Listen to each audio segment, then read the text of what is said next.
Hey guys, as promised, welcome back to more Permasand Invitational. A lot of games on Sunday. This is one of them. The second set chronologically played in the day, and it is M Dragon and Excal. This is the winner's bracket, so neither guy in danger of being eliminated. However, as I've stated every time, don't want to go too deep into it again and again and again. Very advantageous to win here because you don't have to play next round. So let's get into it. They're going to start in black and white. M Dragon will be on the bottom, Excal will be on the top. Looking at I guess a stallish team with Mag for Dragon, which I feel is kind of unusual. Mag is usually on Drag Mag. But yeah, I mean, this is maybe mid-rangey. He's got the Gliscor and the Pharaoh that are a little more on the defensive side. Lati can go either way. And then Zam, obviously, is an offensive mon. On the other end, we've just got a Sand Balance from Excal, just one of the sturdier archetypes that you can't go too far wrong, doesn't have any blatantly bad matchups, but he does get his Ferrothorn pretty early on, trapped via Magnet Pull with this zone. It does have HP Fire, as they almost all do, and there is the knockout, so the quick advantage with the trap favoring M Dragon. Feel like we haven't seen too much Terrakion in this tour, but here he is, and he's dancing up. He does nevertheless get out of the way of Lati, though, who showed Surf there, and now it's going to be a Calm Mind on the switch. Draco Meteor there is going to do a ton after the boost, 82%, but T-Tar's going to get him with a Pursuit and a crit for the knockout to bring us to a pretty quick 5-5. The T-Tar, however, is instantly revenge killed by the Gliscor to make it 5-4. Intimidate comes down. He's going to stay in, eat an HP Ice. That's going to do a ton. In exchange, it'll be Toxic on the Lando, which certainly hurts, but the HP Ice did a lot. So fairly even trade there. Zam sneaks in on a Protect turn as the Gliscor begins to heal itself up between the Protect and the Poison Heal ability. And now Lando is going to come in. And it's going to be Intimidate all for naught as Pharaoh switches in for the first time for M Dragon. U-turn, and probably some kind of hazard about to come down. I guess it could be a knockoff turn. No, he's going to go aggro. He's going to go straight power whip here, and that's going to hit Alakazam for 99%. Devastating blow, and Zam is going to get a hidden power fire off on the way out, but be killed by the follow-up knockoff. That's going to further M Dragon's lead 5-3. Again, insta revenge kill though, as we've seen a couple times this game. That's going to make it 3-4, and now Dragon's going to follow up with Alakazam. That's going to meet Rotom. That's going to get hit with Psychic, 36%. And finally, just a tiny lull in the action here. Psychic and Volt Switch as Lando makes a reappearance. It doesn't have lefties. It certainly looks like it's Scarf, and M Dragon plays as if it is. There is U-turn, which is just the generically safe thing to do here. Dragon knew that was coming, which is why he switched to the zone to resist it.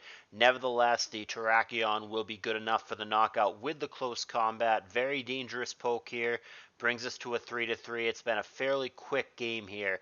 3-2. Knockouts happening pretty quickly. Again, Lando, poison from before, is back. T-Tar, U-turn.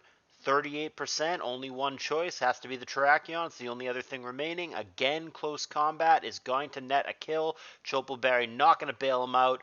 Brings us to a 2-2. It's been one of those games, back and forth, a lot of revenge kills. Pretty quick for a black-white game. Looking at sub 30 turns here. Down goes the Lando, and it is only Terrakion remaining. Psychic does a lot, but it doesn't kill. Close combat, however, will kill, and it leaves us in a 1v1. However, the defense reduction is going to be rough. He's going to need a crit on Stone Edge.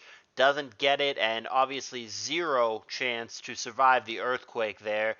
Terrakion going to go down just barely. Had he connected with the high critical hit rate on Stone Edge, he would have killed the Gliscor there. Maybe with a max roll he could have killed him without a crit, but I think he did need the crit. I don't think he could have gotten him without the roll. And Gliscor does survive just barely, and M Dragon is going to squeak out the black-white game. Very back and forth and very close. So, Excal gets to choose the next game, and he's going to opt to take us to Gen 3. Probably similar logic as we saw with TDK and Solon.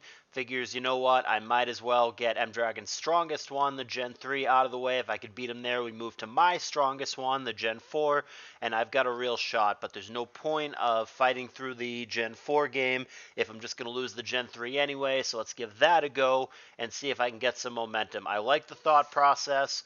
It's long-term thinking. It doesn't matter if you win the Gen 4 if you lose the whole set. It doesn't matter if you lose 2-1 or 2-0. It doesn't change anything. The only way Excal wins the match is if he wins both of the remaining games, period. So he's going to try to take Dragon in Gen 3. Here is that game. We'll switch sides for continuity. Dragon will again be on the bottom, and Excal will again be on the top. We have a Kun and a Tower lead, respectively, and they're both going to stay. We have an immediate Thunder Wave from T-Tower, which almost always is indicative of some Sandvale nonsense, and the mystery has already been resolved. Turn 2, there's Cacturn. It's probably not going to be an OU too much longer. It's looking very likely that Sandvale is going to be banned. And whether these guys are using it for that reason, because they're not going to be able to use it soon, or whether they're using it because they believe it's broken, or whatever it may be. Maybe it's just to make a statement, but one way or another, there's been a good amount of Sandvale in this tour.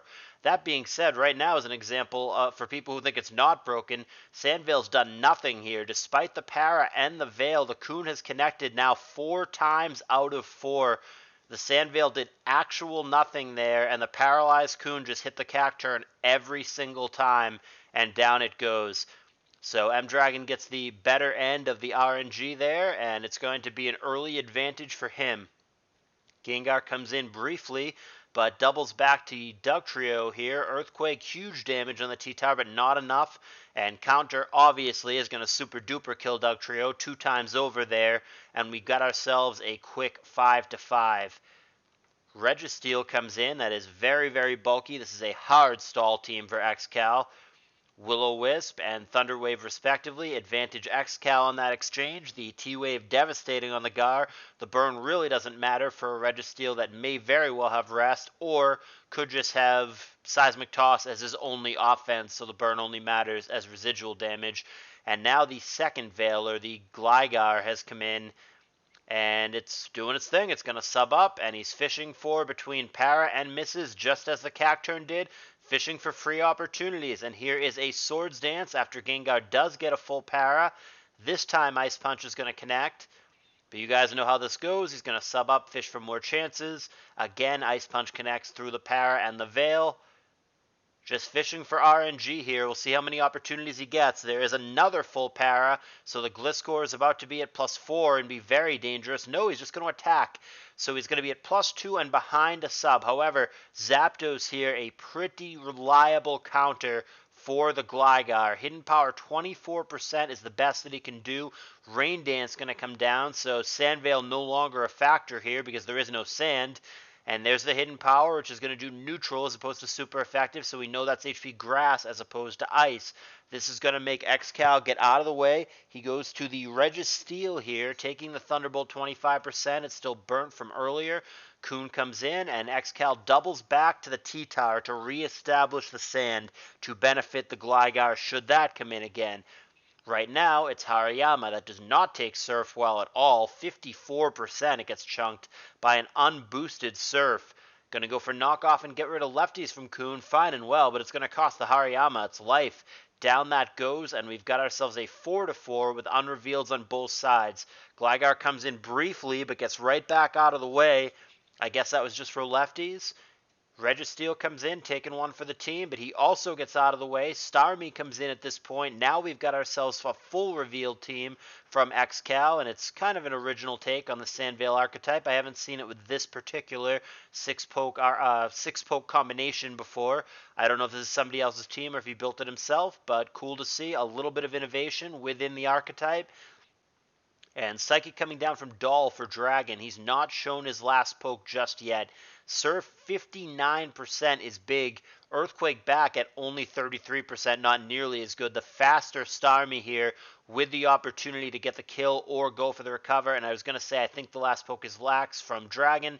I have seen either this exact team or very, very similar teams from him in the past. This is very much an M Dragon style team.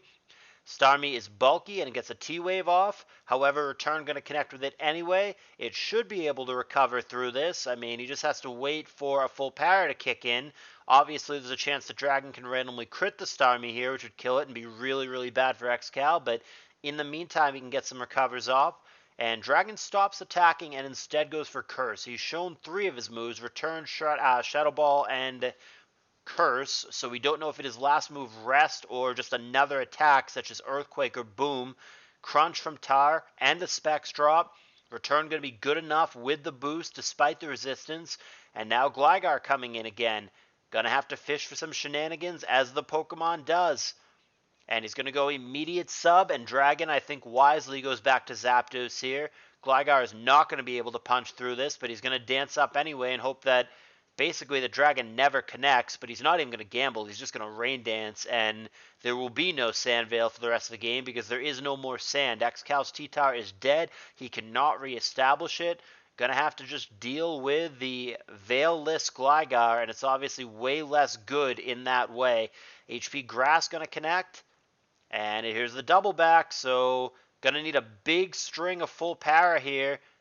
Gonna sub up, that's fine, but he has no chance to avoid anything. So I think even with, say, a Swords Dance and then the immediate crit, I don't even think that's good enough. I think the Zapdos is just too good of an answer to the Gligar here.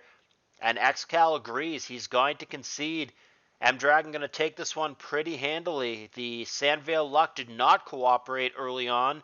The Cacturne in particular just got hit 4 times in a row despite a paralyzed opponent and the Veil.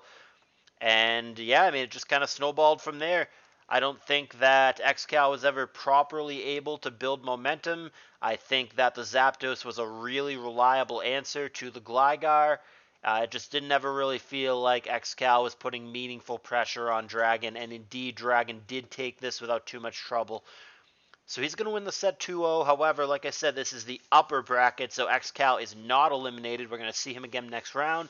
In the meantime, M-Dragon's sitting pretty with that bye. We'll see him again in round 6, but there's still plenty more content from this tour coming today, so give me a thumbs up if you've enjoyed it so far, and I'll see you guys with the next set.